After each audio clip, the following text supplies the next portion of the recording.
All right, so it's good to see you as all. I hope you can all say likewise. So they tell the story of a guy who comes to a field and he sees these two guys working on the field. One is digging holes, and the other one is filling it up right behind him, digging, filling, digging, filling, digging, filling. And the guy watching this is wondering what in the world is going on. I mean, this is kind of strange. So he stops them and he says, like, I mean, like, what exactly are you guys doing here? Like, what's the point? So they're like, listen, usually we're a three team, we're a group of three. I dig. There's a guy in the middle who plants, and the third guy fills it up. Today we're missing the middle guy, but we're still going to work. Okay, so you get the idea. It's less of a joke and more an important It's lesson. after. Oh my. Oh my. That was a good one. Uh, I know that one. it's a joke, but unfortunately, there's a lot of truth to it. Right? There's a lot of truth to it. And that's really what we're going to get today is what we're talking about is mindless habits. We touched upon it last week, but that's really the idea that we want to get to is habits. Are habits good or are habits bad? And that's what we're gonna start off with today. So, what do you think? Are habits good or are habits bad? It depends on the context. If it's to Okay, serve God, that's good, right? okay, yeah, yeah, If it's okay. serving yourself, not necessarily. So another way of saying it is if it's a good habit, then it's good, and if it's a bad habit, it's bad, right? Yeah, like waking up early in the morning, right? If you're waking up early in the morning and to go about your day, God wants you to go about your day, you're serving God, it's a good habit. Good, good. Now, what is let's take it further. Okay, so obviously bad habits are bad, good habits are good. What is so important about having good habits? What makes good You feel habits so better. important? You feel better about yourself and you don't go down a slide in your life. Actually, you kind of know you're not on the right road. Mm-hmm. Okay, let's a little bit more. Anybody? What's so important about good habits? Why are good habits so important? It's I think it's access to accomplishing something, accomplishment, right? If Yes. you if you've set yourself up to have something fulfilled, if being fulfilled, and the habit serves that, then it's good. It's inherently good. What happens if we don't have the good habit? In other words, what's the downside? Let's say there's something that you do, but it's not a habit. What's the downside of not having it as a habit? Then you won't do it. Right. Then you may not always do it. Right. Hmm. So habits ensure that no matter how you're feeling, so to speak, you'll always end up doing it. Right. So if someone's in the habit of exercising, one day Mhm. they feel very inspired, the next day they don't. The likelihood is they're still going to exercise because they're in the habit of exercising. Right. Mhm. This is why habits are really the basis of our lives. We don't even realize we have so many habits ingrained within us that we don't even think. The book of Atomic Habits, which I alluded to in my text earlier, is a great book that really describes this. And it talks about how, or a lot of books talk about it. We have so many decisions to make during a day. You can't make a decision about everything in your life, right? So hopefully you have some core habits in your life that are just, you want to say almost automatic, that are good that you do. And from a Jewish perspective, well, that's a powerful thought. Why? Because if I'm in the habit of praying 3 times a day, I'm never going to miss that prayer, right? If I'm in the habit of keeping Shabbat, if I'm in the habit of not eating chametz on Pesach, imagine if I had a struggle in all these areas of my life. It's very hard to inspire and overcome in each and every single area of your life. We only have so much capacity for struggle. We only have so much capacity to overcome. Therefore, creating good habits is a great Mhm. success to being better aligned with what we want to do in our lives. So the more good habits we can create, that serve our godly mission, the more likely we are to accomplish it. Because again, if you're not in the habit of doing that good thing, it'll be a struggle. And how many struggles a day can you win? How many struggles, how you don't want to feel that you're going your entire day struggling. That is why when it comes to educating children, it's one of the most important things we do, right? Education, educating children, because with children, we can ingrain in them habits that unfortunately, when we become older, is so much harder to catch on to. So people want to know, why are you, I mean, you could see my son Menachem Mendel, right? Let's bring him as an example, right? He's already benching the whole, benching. It's a habit that he gets. We give kids habits of washing hands. People say, well, let them be kids. Okay, You we'll see you in a moment, started Beth. very early, Rabbi. You were Exactly. You got to start kids very, very early, because habits are what allow children to take the next step. In other words, people think that habits are limiting. Habits are actually freeing. Let's take, for example, habits for children. If children are in a habit of doing certain things in their Judaism, that doesn't mean that they're now, if I raise my child religious and I give them certain habits in their life, that doesn't mean they'll have no individuality. You create the individuality beyond the habits. That's where your individuality comes out. We all have habits. Even if you're not religious, you have habits. There are different things that we have habits, and your individuality comes out in multiple different areas. You don't, but there's certain basics that you want to do. Let's talk about, even human behavior. You want to give your kids a habit of respectfulness, a habit of asking, a habit of please, a habit of thank you. Does that remove their individuality? No, they can be individuals beyond that. In fact, there's a beautiful story told, I may have told it last week, of the third Chabad Rebbe. His grandfather wanted to bless him with knowledge in certain areas of the Torah. And he said he didn't want the blessing because he wanted to work on it himself. He wanted to learn those subjects himself without the blessing. And then later on, he regretted it. He said, I should have taken that blessing and studied other things further. So that's really what habits are. Habits is, so to speak, our baseline. Habits are a baseline of things that we do. And again, the importance of it is that it's always going to get done. If we have a habit of doing something, it's always going to get done. We see this also in Judaism. There was a very special sacrifice. Anybody knows what it was called? There's a very special sacrifice in the temple that hints to this idea of habits. Anybody? the showbread. Not the showbread, no. Yes, Baruch? The daily sacrifices. Very good. The daily sacrifices, the tamid. The tamid offering was brought every morning and every evening. Every morning and every evening without fail. And our sages say, and they have different proofs, that was, in a sense, the most beloved one by God. We tend to enjoy the out of the ordinary, right? Shabbat is exciting, holidays are exciting, but there's something to be said for the day-to-day. There's a beauty in the day-to-day things that we do every single day. We know also it says when we come to heaven, they're going to ask us, did you set aside specific times for studying Torah? We're supposed to have certain habits.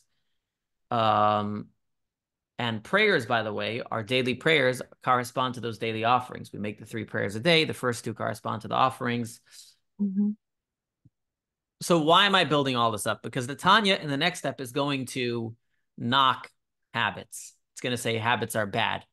And what I don't want anybody to think is that the Tanya doesn't believe that habits are good.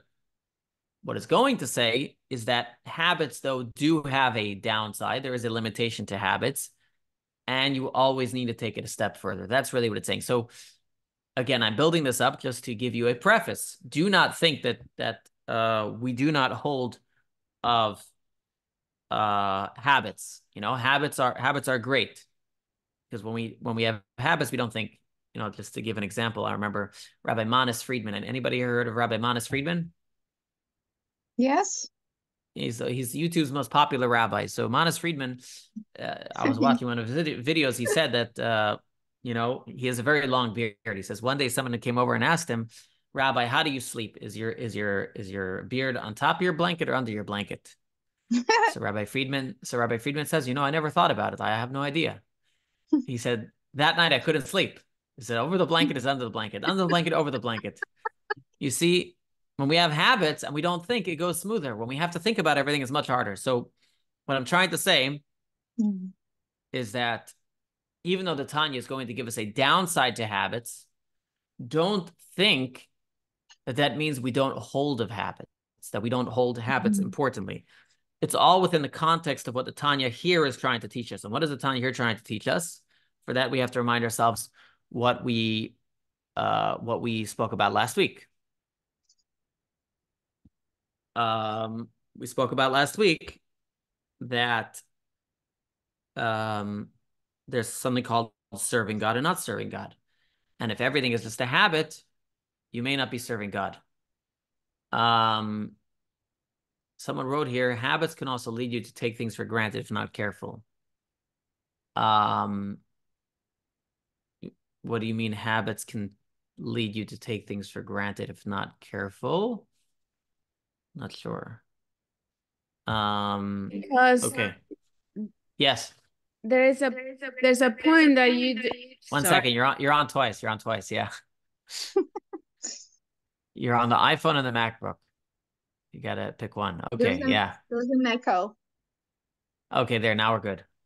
Because when you do something by habit, sometimes it doesn't have the same how to put it, like it's not the same. It's just something that you do every day, and that can lose meaning in a way if you are not careful.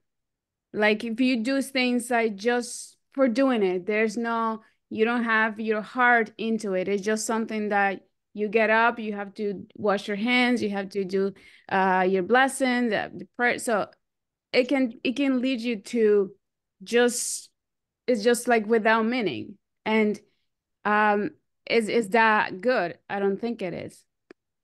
I agree. Very good. That's what the Tanya is going to discuss. If you're missing the heart, you're missing the service of God. There's a the Torah says, I think it's in the Shema, right? You should serve the Lord your God with all your heart, with all your soul, with all your might, right? So it says in the Torah, you shall serve God with all your heart.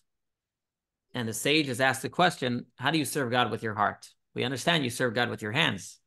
You serve God with your feet. You put up a mezuzah, tefillin, kosher, Shabbos, Pesach. Where do you serve God with your heart? Where is there a mitzvah to serve God with your heart? And their answer is, that's prayer. Prayer is when it's focused on the heart, because there's no action. I mean, the words are supposed to lead to feeling. And so that's exactly what you're saying, is that we need heart. Serving God, Torah says, you shall serve the Lord your God with all your heart. We need to serve God with our heart.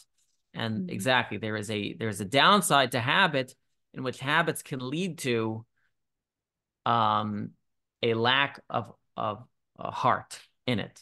And so what we're going to discuss today is, first of all, that downside. And then we're going to give you ideas of how you can regain and serve God even in areas where you have a habit. And it's simpler and more complicated than you think. Okay. But to recap where we were last week. Last week we spoke about, there's a verse that says there's a difference between a tzaddik and a wicked person. There's a difference between someone who serves God and someone who doesn't serve God. And we said the verse that says the person who serves God and the person who doesn't serve God refer both to a Beinoni, the person who never sins. So how is one called someone who serves God, one who doesn't serve God? And we answered, is that number one, is that it depends. If the Beinoni is working hard at serving God, he has to work to contemplate about God and feel God in his heart. That's called serving God. But if it comes natural to him, that's not called serving God. So last week we spoke about how could it be natural to him. So we gave one scenario is, for example, if the person naturally loves to learn, naturally loves to study, naturally doesn't have any desires for anything physical, such a person doesn't need to serve God. It comes natural to him. Today we're going to give another example. And this other example is exactly what we're talking about. Even if he wasn't born with such a nature, even if he or she was not born with such a nature, even if he or she naturally loves the physical world and naturally doesn't like to learn, nevertheless, if you've done it long enough and it becomes a habit, then in such a scenario, once again, you can go from serving God to not serving God. Because again, we spoke about last week, there's someone who served God, like a tzaddik has served God, gotten rid of their evil inclination, and there's someone that's serving God right now. So let's take a look at the text. So he says like this. The same classification of a Beinoni who does not serve God is also applicable to a person who doesn't have a natural disposition to study all the time, but has nevertheless trained himself to study with extreme persistence, and it has become normal for him as second nature, what I am using the word as habit. Now let's read further on, because many of you may know about this situation. Many observant Jews share this kind of experience in one way or another. For example, if you have kept kosher for a long time, you might have reached the point where you are not seriously tempted to eat not kosher food. But that's not because you've transformed your deep core and eliminated Yetzer Hara. It's just the discipline of keeping kosher has become second nature to you. For him, the Beinoni by second nature, this dormant love is enough to maintain his level without any extra effort. And we're going to stop over there. So the point is that we can, if we get habituated to certain things, exactly, there's no heart there anymore. It's, as he says, there's a dormant love, right? There's a natural love that's within us, but it's not flaming fire. Let's give an example. I said, if you have spouses, if they, they can love each other, but if there's no active love, it's just a passive love. It's not a great marriage. And similarly, taking care of your kids, if you never work on having an active love, you just work on a passive love and work on your habits of taking care of them and doing their food. There's no heart in there. There's no wonderful, beautiful connection going on over there. Just to give an example. So for example, today, today's my son's birthday. So we're thinking of ways to make him feel special, right? It's not enough that we do something that he likes, right? That's like the Beinoni, right? When you do something beyond what he just likes, right? So again, if I show him a video, right? He loves videos, right? If I show him videos, he'll be happy. He'll be happy. But that would be very passive. It wouldn't feel something out of the ordinary, something special, a wonderful bond and connection you want for that birthday, so to speak. He feels a wonderful bond and connection with his parents, and of course himself. Feel good about himself. So similarly with our bond to God, if it's all within our habits, even if once upon a time we had to work hard at those habits, since today, it's become part of our nature. It's a problem. It's a problem. So how do we get out of this? How do we escape our habits?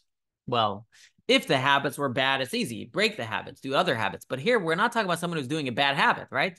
So what's the answer, right? So again, you have habits. You're doing something good. Let's give an example. Let's say, I think everybody experiences this at one moment or another. Let's say you've done the Passover Seder for 30 years. I've heard this from people.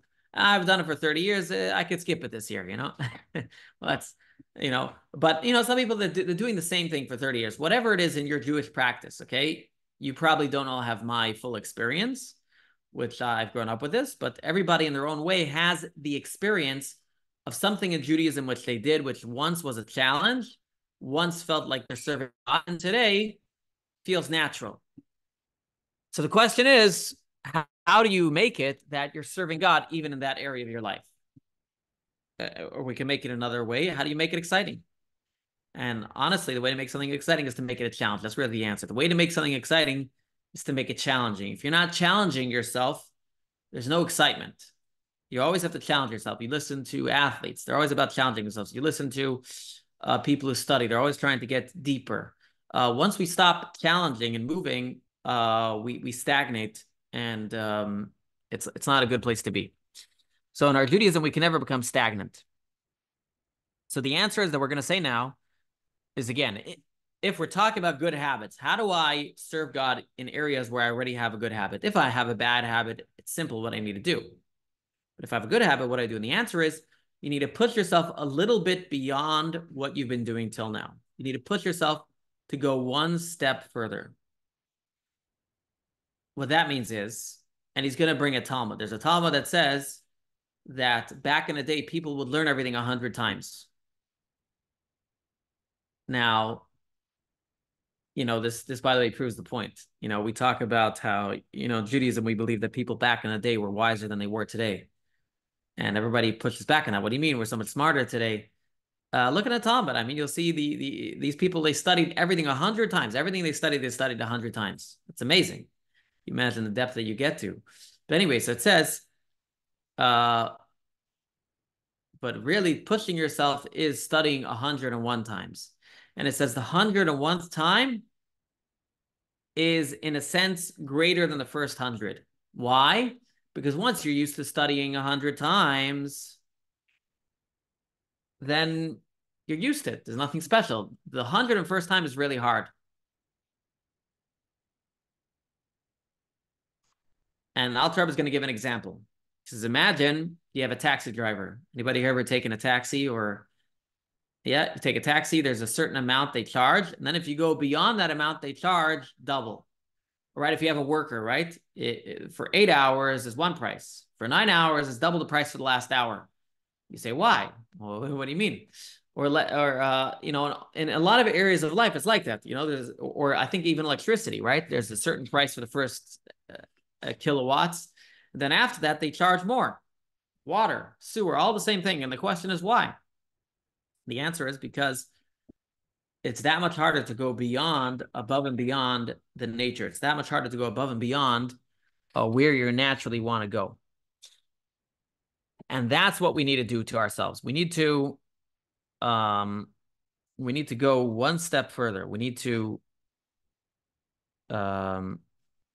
take that step further. Let's read this text inside, and then I'll tell you an amazing story along this line. So he says like this. So we're talking about a Beinoni who it's become a habit of him. He studies, he learns, he prays, everything's all a habit. So he says, what's the good idea? He says, unless he wants to study more than he is accustomed, in which case he will have to invest effort and become one who serves God, as we shall see in the following section. In conclusion, a person who has disciplined himself to the point that his Yetzer Hara no longer bothers him might easily confuse himself with a tzaddik, but he is far from the level of a tzaddik. The deep core of his animal soul has not been transformed to love God and detest evil. His Yetzer Hara fails to trouble him merely because it has been tamed by years of disciplined worship.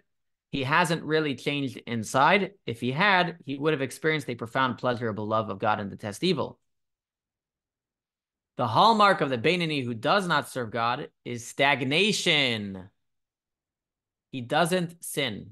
I just want to say the last paragraph. I mean, we all know that we're not tzaddiks. Anyways, his thought, speech, and action follow God's will, and he has no strong urge to do otherwise. But there is no growth in this worship. His nature, or second nature, enables him to function at what for most people would be a very high level. And while that is generally a good thing, it has a disadvantage too. It holds him back from growing. That is why he's classified as one who does not serve God, because service implies an active mode of worship and is basically passive. So imagine that. Imagine it's Passover and you are not eating any bread.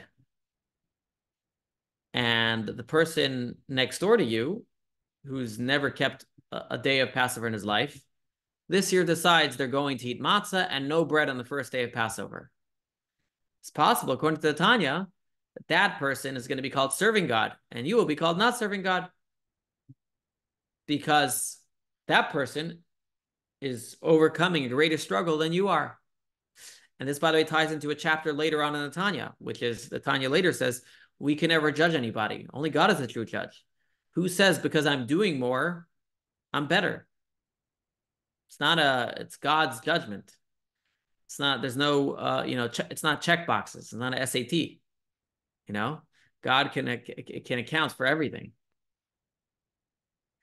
And now I'm not trying to give anybody excuse, only to celebrate Passover on the first day, but, if that's where you're up to, that's where you're up to. Okay. Obviously knowing that hopefully you get further in your life. So, but let's say you're someone who already keeps the full Passover. So what should you do now? How can you make Passover more exciting? Give yourself a challenge. It seems to be what he's saying. There has to be a challenge in it somewhere. Now, the challenge that you create for yourself can be in different areas. In general, Judaism is split up into positive and negative. So whenever you're giving yourself a challenge, remember, challenges can appear both in the positive and the negative. And I'm gonna say both, because they're both important and they both could be done at different times, depending on where you're up to. So let's take this example. Let's say you've been keeping Passover for 50 years. Maybe Passover is a bad example because Passover is a challenge for everybody. But I don't know. Let's say you've been keeping Passover for 50 years. It's easy, it's fun, there's no challenge. You can create a challenge for yourself in the positive or the negative. Let's go with the negative. Negative means avoiding something. In this case, say you want to become more strict in your observance of not eating any leavened bread on Passover. So maybe till now you've eaten rice. You want to take on the rabbinic decree of not eating rice if you're Ashkenazi. Maybe you want to, there's all different stringencies you can do on Passover. I mean, there's no end. Okay. You want to make sure you sell all your chametz, you hide everything, right? Everybody loves Pesach. Come to my house for Pesach, you'll find that why Pesach might be very difficult. Okay. Looks like a spaceship taking off. I don't know, maybe if you didn't kosherize your kitchen well enough for Passover, you'll kosherize your kitchen more. Those are all different ways that you can do more in that area of, avoiding the leavened bread. Then in the positive sense, you can add more meaning to your understanding of Passover, add more meaning to your understanding of the Seder. All that requires work because, again, you can always just go on autopilot, say, oh, I love this part of Passover. Or you can say, I'm going to enhance it and make it greater. And you know what you'll find out is that as great as Passover was, you can always make it better. You can always make it better. I always say this line because it's one of my favorite lines.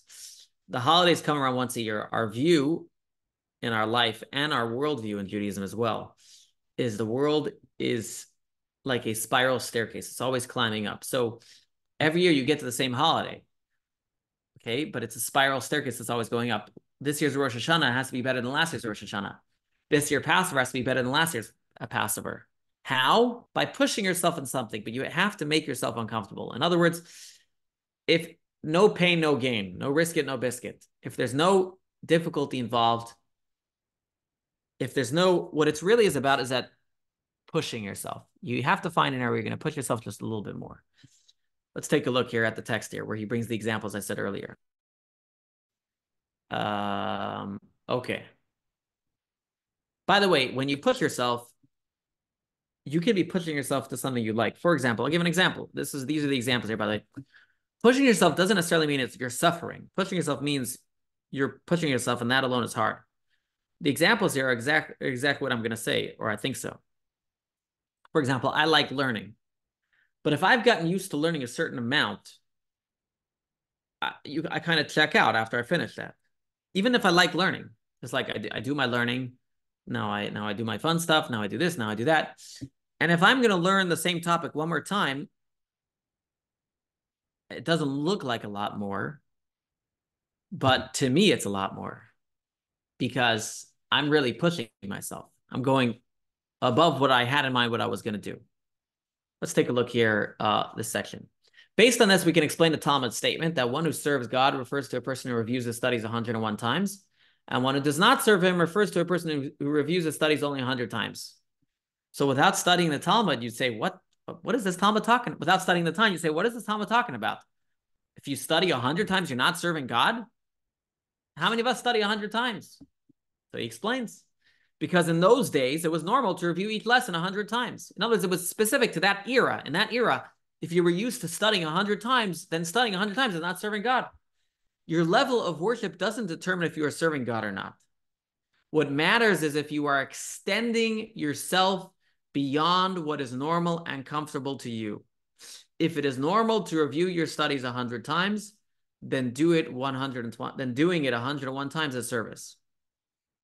As the Talmud itself offers an analogy from donkey drivers' rental market, and you could compare this to taxi drivers, where the donkeys could be hired for 10 Persian miles for one zuz. So again, for 1 coin, you get 10 miles.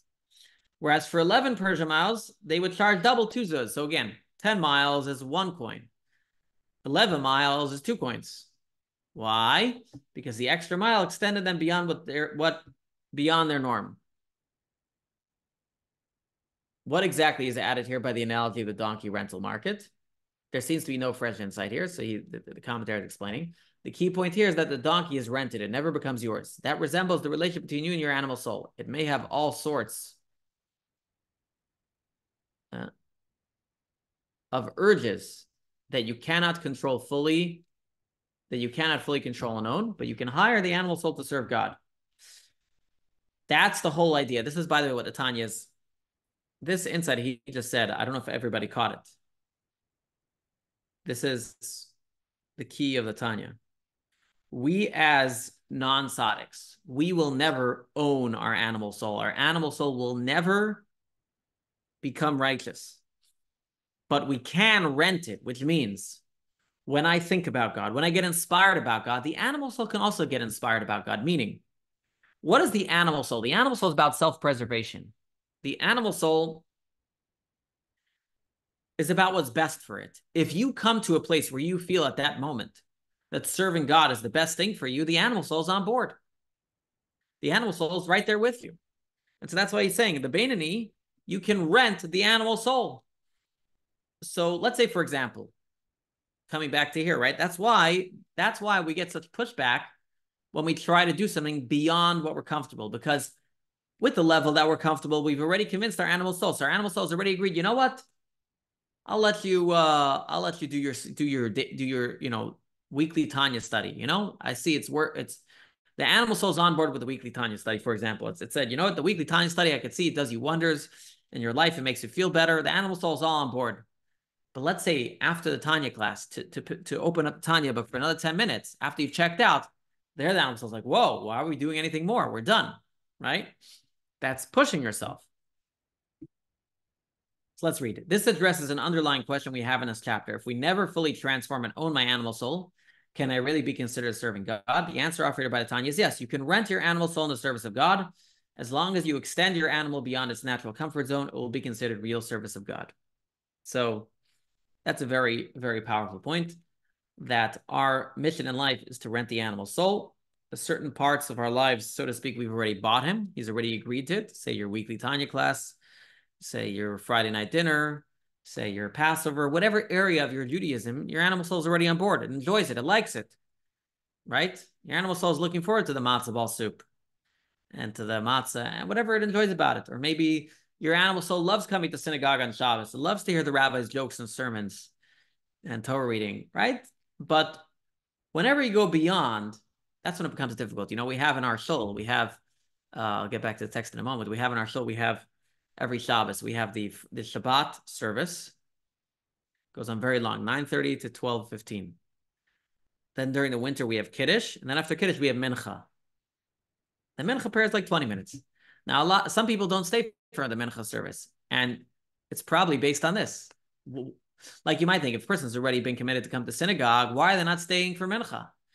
This is exactly what we're talking about. The animal soul, they've already convinced it to enjoy the Shabbat service. It's already on board. It likes it for the most part. For the most part, it likes the Shabbat services. And the Kiddush, very much so, right? But the Mincha is like, that's like, you've already gotten used to, I'm doing this and I'm doing that. Another 20 minutes of prayers, like I've already prayed enough today, I've already done what I need to do to feel spiritual. I've already done what I need to do to connect to God. Like, why the extra prayer service? Again, I'm not here judging you. This is all examples. You could take any example in your life of anything you do in your Judaism. It's always that next step that makes it harder. I'll give another example. There are certain times of certain holidays where we cannot daven, pray the evening services early. And I always, no, let me give an even better example. Sorry, the high holiday season. This happens every year. There's certain people I see, Rosh Hashanah, they're coming. Yom Kippur, they're coming. Sukkot, they're coming. By the time, it's getting too long, they're already checking out. I could see they're showing up less. They're not there. It's like, I've been to synagogue so many times this month. And I get it. I get where they're coming from. They are doing the same thing that I do. They're not any worse than me. Or I should say, I'm not any better than them. Okay. I do the same thing. The same way when I like studying. When I study, and I've told myself I'm studying for an hour and I close the book after an hour. If I would have kept it open for another 20 minutes, that would be pushing myself. That would be my extra effort in serving God. The same thing would it be for this person, for the high holiday season, to come that extra day to synagogue. Wow, that would be serving God. But it's a struggle. It's not easy. So now, so not everybody's going to do it. Again, this is not a judgment. I'm just trying to say, find the areas in your life where you found there's something easy, and then, you do another, again, I think a great example is the Tanya class. Just imagine for a moment, after the Tanya class is done, you picked up that Tanya book for another 5 minutes and studied more. It's, for many of us, it would be a challenge. Why? Not because we don't like the Tanya. We come every week to study the Tanya, but because we've told ourselves an hour of Tanya, then I go back to all the important things I need to do in my day. This is what this chapter is coming to tell us, is that one extra step that you do in any area of your life, you could pick many areas of your life. I suspect that you have a mitzvah that you know is a challenge for you. I'm not saying it should be the Tanya class, okay? It's just an example. There's a mitzvah that's a challenge for you. You've always felt, Rabbi, you've taken me this far, I've done enough. Like, genug shein, as they say, enough. I've done enough. And yet you're going to do that next step. Maybe it's washing your hands in the morning. Maybe it's saying extra prayers. Maybe it's doing certain details of the Shabbat. There's all different areas of growth in our life. I have many things in my mind that I can do, but there's all different areas. Let us read back inside. Let us read back inside. Therefore, when the student revises his studies for the 101st time, so again, if you were used to studying 100 times, now you're studying 101 times, you've gone above and beyond your nature, that is serving God. Therefore, when the student revises his studies for the 101st time, over and above the norms ingrained in him since his childhood, that one time counts as much as all the other 100 times put together, and surpasses them in significance with more dignity and power. So this person can be called the one who serves God. By the way, this chapter is a proof that the purpose of the Tanya is not to make you someone who is a Beinoni. The purpose of the Tanya is to make you someone who serves God. That's why the Tanya is so meaningful to all of us. And the Tanya really doesn't. The Beinoni is just a terminology, an important word of terminology.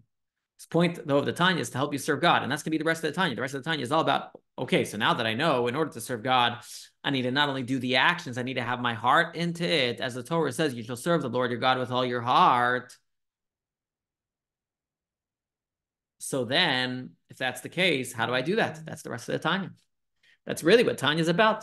So what people should know. It's about serving God with love and awe.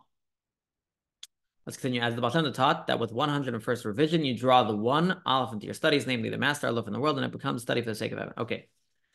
I'm not going to get into the mystical meaning of that, but let's continue. Now he's going to explain what I've been saying the whole time. So, right, till now, the Alter Rebbe has just said that you're not called serving God unless you go above and beyond your nature. But he hasn't explained why. Now he's going to say why. He's going to say, because to change your habitual nature, you have to awaken within yourself the love of God. In other words, to serve God with your nature, to serve God in things that you're already used to, things that are habits already, you don't need to have love of God. And if you don't have love of God, you may not be serving God. Because again, the Torah says you shall love the Lord your God. You shall serve him with all your heart, with all your soul, with all your might. How do you serve God with all your heart? Here's what the Tanya is telling you. You got to go above and beyond. He says, so what does it mean? How do you awaken your love? So here he gives you the secret. Through mindful meditation on the greatness of God, to have control over your natural disposition, which is centered in your left heart's chamber, that is filled with blood of the animal soul, which is from the klipa, and the klipa is where your nature comes from. So again, nature is your animal soul, meaning you could be doing, as we said a moment ago, you could be doing godly things with your animal soul, and your animal soul is totally on board because it's natural to you. Now it's your habit. It's natural. You like it. So if you want to go the step above that, the step beyond that, you need to awaken your love of God. Because without loving God, you won't be able to push past your nature. Let's read over here. The Beinoni who does not serve God may behave impeccably in every way, but that's because he has trained himself to do so. Since his animal soul doesn't incite him to violate God's will, he leaves it unchallenged. And again, like I said, this applies in our personal areas of life. I'll get to Dave's question in a moment. But serving God requires wrestling with yourself to become a better person. That means an ongoing process of actively strengthening your divine soul over the existing hold of your animal soul. And for this, the Tanya recommends regular mindful meditation on the greatness of God to stir up real emotion. So again, serving God means wrestling with yourself to become better. So serving God means taking mental and physical actions, not to achieve Beinoni status. It's not about achieving a Beinoni. Serving God means taking mental and physical actions above and beyond your nature, even if your nature is a good nature. That's the point. Again, if your nature is bad, if you have bad nature, you could serve God easily just by doing more good, right? So again, to recap, what does it mean to serve God? Serve God means to push yourself. What does it mean to push yourself? That you need to work on yourself to do something, right? It says we have to serve God. Serving, the word for serving in Hebrew, by the way, is avodah, which means work. So serving God means work. If your service of God does not include any work, then you're not serving God. So if you're not doing anything, okay, if you haven't done anything for your Judaism, you'll serve God by doing anything, okay? But once you've been involved in serving God for a while and those things become your second nature, now in those areas of your Judaism, you need to push yourself a little bit more and then become someone who serves God. So it's not about becoming a Beinoni, it's about serving God. Beinoni is a technical status somebody may reach if they never sin. But as I said, that's not the goal of the Tanya. The goal of Tanya is serving God. I hope that answers your question. Well, I want to tell a story. Actually, no, let me read a little bit further. Maybe we'll end the chapter and then I'll tell the story. It's an amazing story to cap off this whole section. All right. Nice is like this. The reason, by the way, the Alter Rebbe used the word Beinoni is because the Beinoni is the extreme version, meaning the Beinoni depicts someone who's already doing everything right and is still not serving God, but it doesn't mean it doesn't apply to us. So he says like this, and this is the ideal worship for a Beinoni. Being the best version of yourself is not just a matter of impeccable thought, speech, and action. You must also wrestle constantly with your darker side to grow. Unless you are one of the rare souls who was born to be a tzaddik, then struggle will be your perfection. So this is, by the way, a crazy thing to think. If you're not born to be a tzaddik, your entire life is meant to be a struggle. And if you're not struggling, then you're not doing what you're born to do. So anybody who thought from the previous chapters, the goal is to become a Beinoni, the Alter Rebbe is saying, no, there is no goal of becoming a Beinoni. The goal is to struggle. A Beinoni is a technical moment in time when you are at a point where through your struggles, you no longer sin anymore. It's a technical classification. It's not the important point. The important point is that, nowhere in the Torah does it say you shall become a Beinoni. Okay, the Torah says you do mitzvahs and don't do sin. But really, the Torah says we're trying to serve God. And so the goal is to try and serve God a little bit more in our way. Okay, no problem. Now he says like this. Or if mindful meditation does not bear its fruit and produce a passionate love of God, at least struggle to awaken a dormant love in your heart. This is going to be a discussion of later chapters. So again, there's going to be a discussion of Tanya, how exactly we awaken our love to God. Here he's telling you, here's laying the groundwork. Your mission in life is to struggle and awaken your love so that you will overcome the struggles that you create. How you awaken your love, that's going to be a lengthy discussion over the next couple chapters. For this too counts as service, since it requires you to wrestle with your nature and inclination through awakening at least the dormant love of your heart sufficient for you to change. So again, above we argued that an awakening of the soul's dormant love does not count as service because it was not brought about by him, nor is it in any way his achievement. Rather, it is a spiritual inheritance. How can Tanya argue now that awakening the dormant love is sufficient to be considered service? Our earlier case was speaking of minimal awakening of dormant love sufficient to maintain stagnant level of observance, but here the dormant love is being used to break free from the hold of the animal soul and grow. This more substantial awakening definitely requires considerable effort, and where there's effort is service. So I read that quickly because it's going to be a discussion more in the next couple chapters. But in short, what he's trying to say is like this. There's new love to God that we can awaken through thinking about God. There's also dormant love within us. Now that dormant love has two flavors.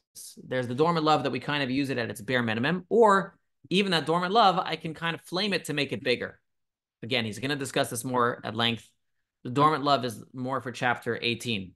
We're only at chapter 15. So chapter 16 and 17 is going to discuss more the love that's not dormant, and chapter 18 is going to discuss the dormant love. But regardless, his point is that in order to serve God, you need to work actively on awakening your love. He says, but that's not the case if you have no battle at all with your animal soul.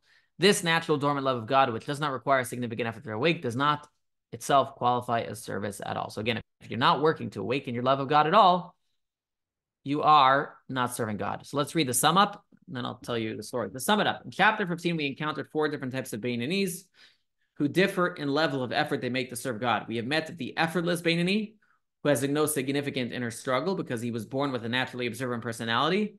Anybody on this call is like that? Anybody? Raise your hand. No? Okay. All right. Although we may have parts of our life that are like that. Okay. We were introduced to the static Beinoni who did struggle in the past to reach his current level of observance, but now it has become a second nature. That's one that we can relate to more. Both these Beinonim do not serve God because they invest no substantive effort in their worship. When discussing the Beinoni who does serve God, Tanya distinguished between incomplete and ideal levels of effort. The incomplete Beinoni does wrestle with his emotions, but he doesn't make enough effort to generate real feelings for God, relying too much on merely arousing the natural dormant love hidden in his soul. The ideal Beinoni, on the other hand, devotes a lot of effort to mindful meditation aimed at developing a strong emotional attachment to his creator. He may never fully saturate his heart with feelings for God like a tzaddik, but he struggles to do his very best. And since he is incapable of becoming a tzaddik through his own innate talents, these ongoing efforts represent ideal service for him, the best person he could be. So again, the ultimate ideal Beinoni is the person who has to devote a lot of effort at mindful meditation. The incomplete Beinoni, but still serving God, as someone who works on his dormant love, which is easier, but still requires effort. And then, of course, there's the Beinonis who don't work at all. So to sum up what we said that habits are a good thing. Habits are a good thing because if we don't have habits, there's a lot of good things that we may not do. And habits allow us to focus on greater areas of our life. At the same time, if we just rely on our habits, we will not be serving God. We will have a soulless Judaism. And we need to... Why do we need a struggle in order to serve God? Because struggle means that you're serving God with your heart. Because in order to overcome a struggle, you need to work on your love of God. And you need to work on your awe of God. And if you're not working on your love of God, and you're not working on your awe of God, then you are not doing what the Torah says. You shall serve him with all your heart. Serve God with all your heart. Now, I want to tell a story. It's a great story. The Gemara, the Talmud, Mesechet Eruvin, Tractate Eruvin, tells a wonderful story. It says like this: there was a rabbi called Rabbi Preda. Rabbi Preda was a great teacher, scholar, but not only that, more importantly, he was a lover of people. And he had a student who was so thick-headed that in order for him to grasp anything, he had to teach him 400 times. Now, I don't know about you, but I wouldn't like to teach anybody 400 times, let alone if you have a great sage, that kind of feels like it's a little bit beneath him. But nevertheless, Rabbi Preda would spend time with this single student and study with him each subject 400 times until he would understand it. Now, I'm already amazed at this Rabbi Preda. He sounds to me like a hero, a teacher, a scholar, par excellence, a mensch, and beyond anything I could ever imagine myself to be. Well, the Talmud continues and tells the story that one day Rabbi Preda was learning with his students, teaching him the 400 times. In the middle, as he was teaching him, somebody came over to Rabbi Preda to ask him a question. And Rabbi Preda told him, wait a moment while I learn with this student. And after he finished teaching the student 400 times, Rabbi Preda spoke to the gentleman. Then he came back to his student and he says, "Nus, did you get what I said?" And the student said, "Actually, I didn't. Because while you were in the middle of teaching me the 400 times, you told that guy, I'll be with you in a minute. My mind got preoccupied when you're going to speak to him, and I couldn't concentrate fully, and I didn't grasp the subject. I don't understand." And the Talmud says Rabbi Preda went on, and he taught the subject matter another 400 times. Now, I don't know about you. I would have said, okay, so you don't know this topic. We'll move on to the next topic. But Rabbi Preda studied with the students, this student another 400 times. What patience. Well, the Talmud ends off that a voice came out from heaven and said, Rabbi Preda, you can choose one of two rewards for this great deed that you did. You can either choose to live 400 years, or you can choose that everybody in your generation will deserve the world to come. And Rabbi Preda chose the second one, that everybody in his generation would deserve the world to come. And a voice came out from heaven, Rabbi Preda, because you chose that choice, I will give you both. Both you'll live 400 years, and both everybody in your generation will get the world to come. But what do we get from this story? Rabbi Preda, studying the first 400 times with his students every single day, did not elicit any reward from God. You ask me, I mean, I would think he deserves it, right? But this is the whole point of this chapter. You're right. Studying 400 times is difficult, but once Rabbi Preda has become used to teaching the 400 times, we're not going to say it's easy. Okay, habits are not necessarily easy, but it's natural. In other words, there's not so much of an inner struggle to get yourself to do it.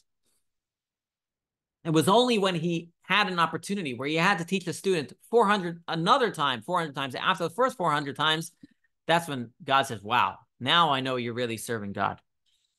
And that's really, we have to take this lesson in our lives. We have to find areas where we're going to serve God, where we're going to say, you know what, I've become used to doing this. Let me do that. It can be in our Torah study. Maybe we can up, study a little bit more, or things that we may not have wanted to study before, right? A lot of times people have, this subject I like, the subject I don't like. Well, it's all Torah study. It's all godly.